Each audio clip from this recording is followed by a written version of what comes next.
Oi you, it's time for another episode of Dorothy and the Dealer. Let's tune into the conversation.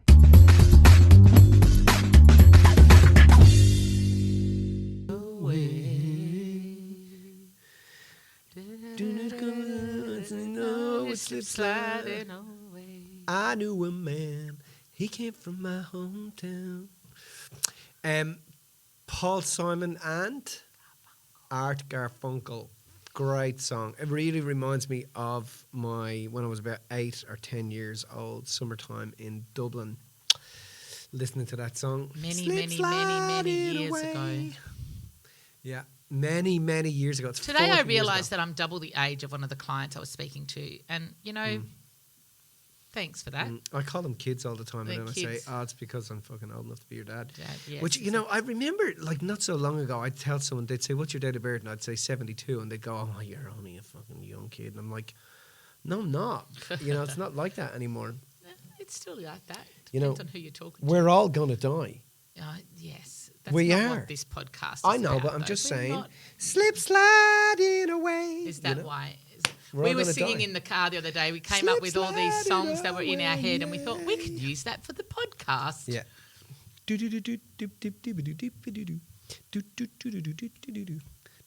Remember? Okay, that wasn't one of them. We've just got to stick with one song that they have in their heads Yeah. at the end of the podcast, and then that's that. Do you know what I listened to, what I heard today that reminded me of you? Saltwater by Chicane. Do you remember? You will remember it another time. It was a good track.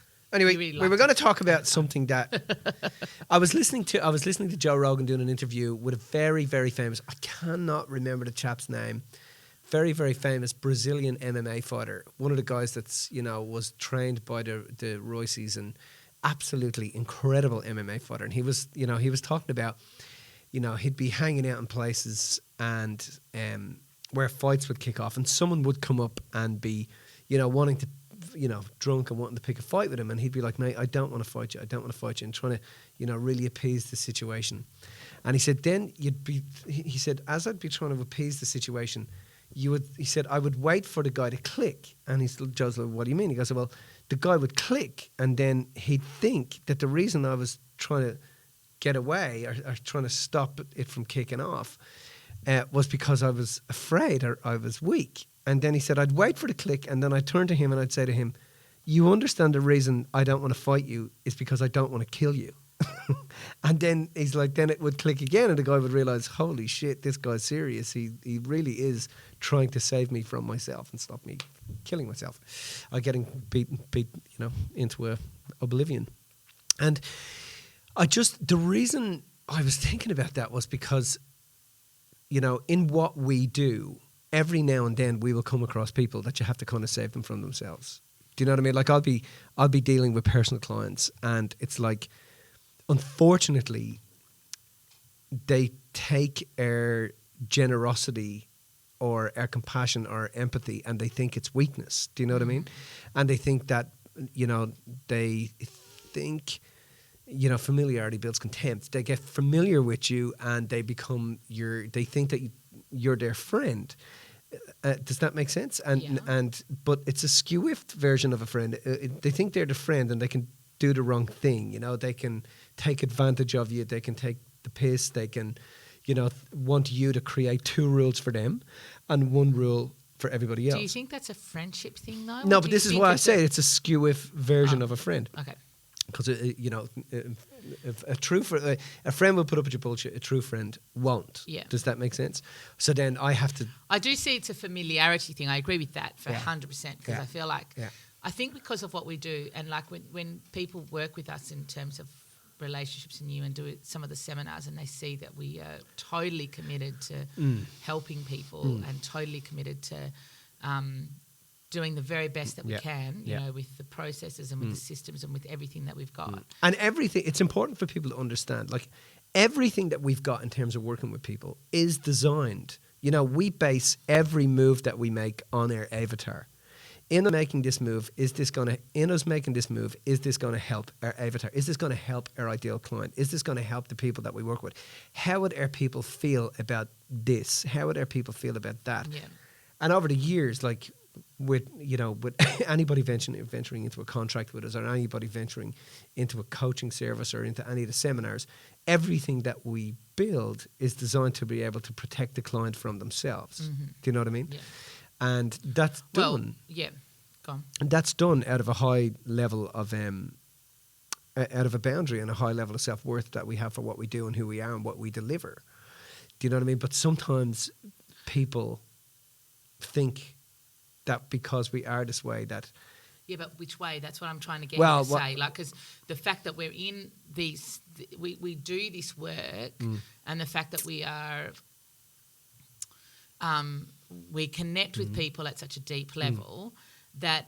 Is it because of that, do you think, that people feel like what is it that makes people feel like that that some people, not everybody, but there's a few people that can't separate the fact that we are compassionate and that we have a high level of intention for our clients to the fact that we also are really clear with our policies and with our communication about what is right as a business and what we can do as a business. What do you think skews that for people?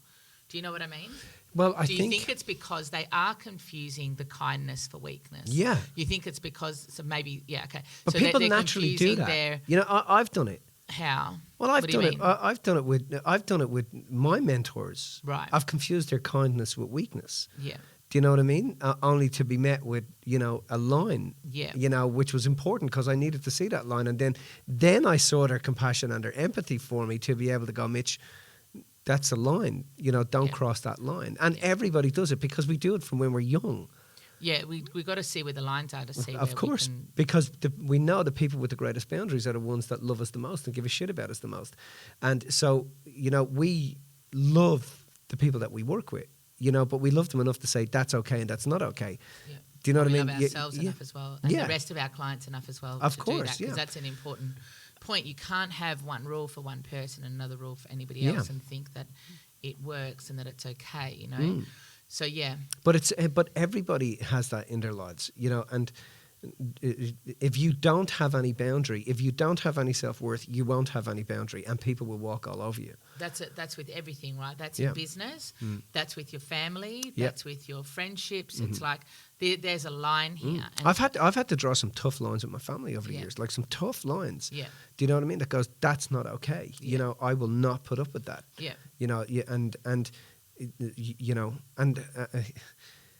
At times for people are like, Jesus, really? And it's like, yeah, of course. You charge your family to come and do your work. Fucking of course I do. Yeah. Why wouldn't I?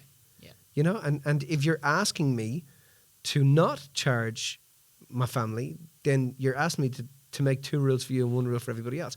And but it comes from over the years of doing that. There's been times, especially in the early days, where I made the mistake of doing that. And every time it's come back to bite me on the arse. Mm-hmm. Every time I have crossing your own boundary, crossing my own boundary, and then what happens is that it makes me I get beat up for it, and then I have to pick up my self-worth. Do you understand? And build myself up again and go, okay, I'm not going to let that happen again. Mm-hmm. And so I've had to call you on that a number of times. Yeah, of course. The years. Yeah. Because you meet people and you so want to help them out that you bend your own fucking rules. And the bending of the rules is because you feel like you want to help them, and so you give over and above. And so for us, we've had to learn really and truly that every single person that comes through as a client or a potential client, every single staff member, every single person in our world has the value of 1. Yes. That nobody else has a value greater than or less than 1. That each person, like you may have this person over here who may not align with what we do and with what we teach, and therefore may not come along and may say attend a mastermind of money or an information night or do something, but they may not align necessarily, but that doesn't mean they have a value less than 1. Yeah. Does that make sense? Or this person over here may invest a lot in their personal growth with us, but that doesn't mean they have a value more than one. And that means that each person then we treat equally and we treat fairly across the board, because that is our way to make sure that not only is this person getting what they need, but everybody else doesn't feel unfairly treated as a result. And that's very, very important to us. It's very, very important to us. Well, and I think there was a past- great statement from 𝙩𝙝𝙤𝙤 where he said, you're liked for your liked parts, you're disliked for your disliked parts, but you're loved for being the whole yourself. wholesomeness, yeah. And for being the wholesome of all of those things and not trying to be half. So we've had to be really clear about what is okay and what's not okay. But I've just found that as we've had stronger boundaries, our productivity has gone up. Do you know what I mean? We reach more people. We're appreciated more by people. And you're always going to be praised and you're always going to be reprimanded no matter what. No matter what you do. And if you try to get the praise without the reprimand, it's fucking really detrimental, And I think that that's where it came from years ago, trying to get the praise of being a good bloke without the reprimand. And, I'm trying to get the praise of being a good mentor without the reprimand. You can't. You're going to get things in equal measure, right? Yeah. But we try sometimes to sidestep and to avoid the reprimand instead of creating the line where you know that people are going to love you for it, people are going to hate you for the line, but they'll like you for it, they'll dislike you for it, but they'll love you for all of it. Yeah. And that's the key, I think, for us, is that we have to make sure that, it's with kids as well, it's with everything in our lives. If we have a line and we keep crossing the line, the person that we are affecting is ourselves. Yeah. And then what we do is we diminish our own ability to be influential to other people and be influential to other people that are around us. So if I break my own boundary for my family or for my friends or for anything, that diminishes who I am, and therefore I give less in terms of what I can do here. But also, when you do that, and then, you get ridiculed. Because you're going to get ridiculed either way. Yeah, right? of course. But your ridicule becomes more obvious. You're trying to do it to get the plus without the minus. Yeah. And to the degree that you try to reach the plus without the minus, you get just as much minus. So it's about every move that you make forward, you're going to be loved, liked, and disliked for it. Every move, you'll have an equal balance of both. But as long as you understand your intention, do you know what I mean? So our intention, I know my intention with the clients and my intention is with the staff and with everybody that we work with is to be able to make sure that they connect and understand themselves and love themselves. Well, I think that's an important key, because boundaries, like, people can say things like they have boundaries and that people cross their boundaries, but there's a few important points. The first point is that you've got to communicate your boundaries clearly. Like, you have to have clear boundaries, and communicating them clearly doesn't necessarily mean you've got to announce them to the world. Yeah. But once they're there, you have to have that clear understanding and be able to communicate that in accordance with who you are. You need to be able to communicate your boundaries. If something's happening at work or something's happening at home or whatever, and you don't know how to communicate your line or what's okay and not okay clearly, then you're going to suffer the consequences of that. Does that make sense? Of course. You've got to be like, at work it's fairly easy, or in terms of what we do, it's fairly easy because it's in the policies. It's in the policies that we create. So the policies are there, and anybody can ask or be aware of those policies at any time, even though they're not, At home, it's about having an understanding that this is okay, this is not okay, whether it's with your kids, your partner, whatever. It's knowing that. But I feel like on top of the communication, what's also really important is what you just mentioned, which is your intention. You have to have clear intention. The boundaries are in place for what reason? Do you know what I mean? And if you don't have a clear intention, then boundaries mean nothing. They can be invalidated really easily because you don't have a clear intention. So the boundaries are in place for an outcome or for a particular purpose, and that, like, for example, in work and in what we do with our clients, our boundaries are in place because we know that our boundaries are designed to give everybody the exact same opportunity. Every single person the exact same opportunity, every single person the exact same ability to connect and to get the outcome that they want for themselves. And our intention, like our bottom line intention with every single person, is once they commit, we want them to follow through on their commitment. We wouldn't be any good at what we do if we don't do our very best to assist them to follow through with their own commitment to themselves.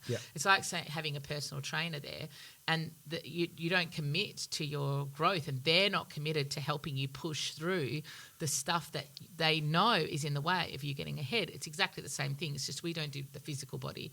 We do it with the emotional self, right? So our overall intention with everybody that we work with is that we want them to follow through on their commitment to themselves. And when you said we're protecting people from themselves, that's what our policies and our boundaries do.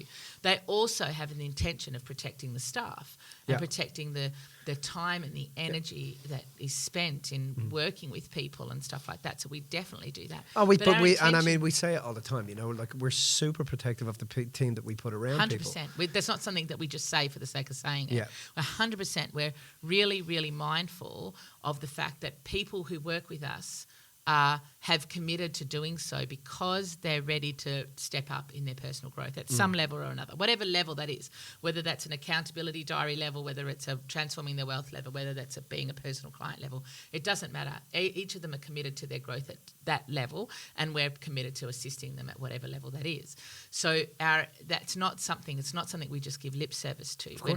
When people are become part of our tribe, we want to make sure that we can hold their hand and keep them accountable, and we want to make sure that they have that outcome for themselves. So it's same with people at home. You may not have a business, you may just have a family, but what are your policies and procedures within your household? And when you set those policies and procedures, you've got to stick by them. They grow and evolve with, like, say, kids policy, like your boundaries with kids, obviously, just to be clear with that. Your kids' policies and procedures in terms of the boundaries there will grow and evolve as they grow and evolve, obviously. But there are certain lines that your kids don't cross with you. Do you know what I mean? Which is, there's certain ways that you allow them to communicate to you, or that you allow them to connect with you, that you have to draw the line sometimes if that's not being adhered to. Do you know what I mean? Yeah. And it's just as simple as making sure that you know what that is for yourself. You require your kids at home to question your policies. Of course. Because comes a time when they have to adapt. You can't have the same policies for a 9-year-old as you would for a 15-year-old. Correct. But it's same in business. Yeah. They turn up, your policies and procedures are questioned when the business is growing and it's time to go to the next level. You can't have the same policies and procedures for a $100,000 business as you do for a $10 million business. 100%. You can't. You've got to evolve them. And we have over the years, and it's taken those things over the time for us to grow and evolve our policies to where they're at.